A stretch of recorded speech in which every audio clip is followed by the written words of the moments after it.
देखिए, मैं पूरी तरीके से मेरी पार्टी इसका समर्थन करती है।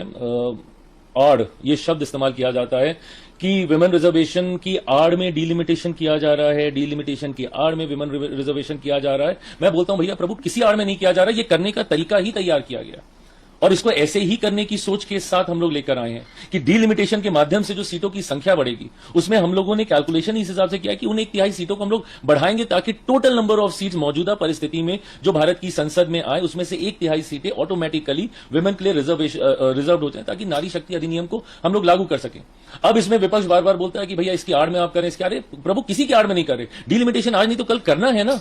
आप देखिए किस तरीके से देश की आबादी बढ़ती जा रही है और उसके एक एक सांसद के ऊपर देखिए कितने लोगों की जिम्मेदारी आ रही है।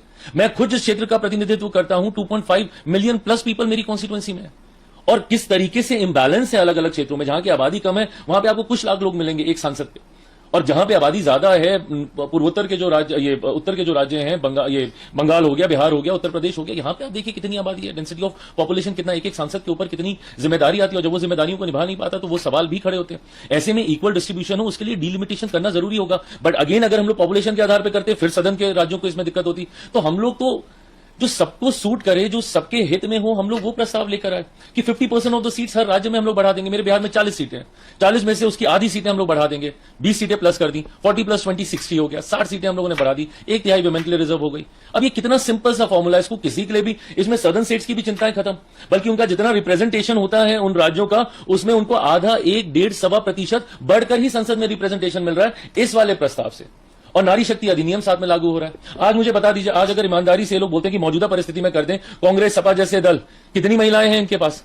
क्या इन लोगों ने एग्जिस्टिंग परिस्थिति में दिया है वो रिजर्वेशन? भाई मुझे तो कोई चिंता नहीं है लोक जनशक्ति पार्टी रामविलास को, चिराग पासवान को, मैंने तो ऑलरेडी 40% रिजर्वेशन दे रखा है मेरी पार्टी में महिलाओं को। मेरे 5 सांसदों में से 2 महिलाएं हैं मेरी सांसद, तो मुझे तो कोई दिक्कत नहीं है। आप बताइए ना, आप मौजूदा परिस्थिति में अपने कौन से मेल सांसद की सीट आप काट कर आप किसी महिला को आप देंगे? क्या आपकी पार्टी में विद्रोह नहीं होगा? क्या आपके दलों के भीतर मतभेद पैदा नहीं होंगे कि भाई मेरी सीट को महिला सीट कर दिया, महिला आरक्षित कर दिया? फिर वही पुरानी परंपराएं शुरू हो जाएंगी कि फिर वो पुरुष नहीं लड़ेगा, अपनी बीवी को लड़ाएगा, अपने परिवार की किसी महिला को लड़ाएगा। तो क्या ये है इंक्लूसिवनेस, महिलाओं को जोड़ने की सोच?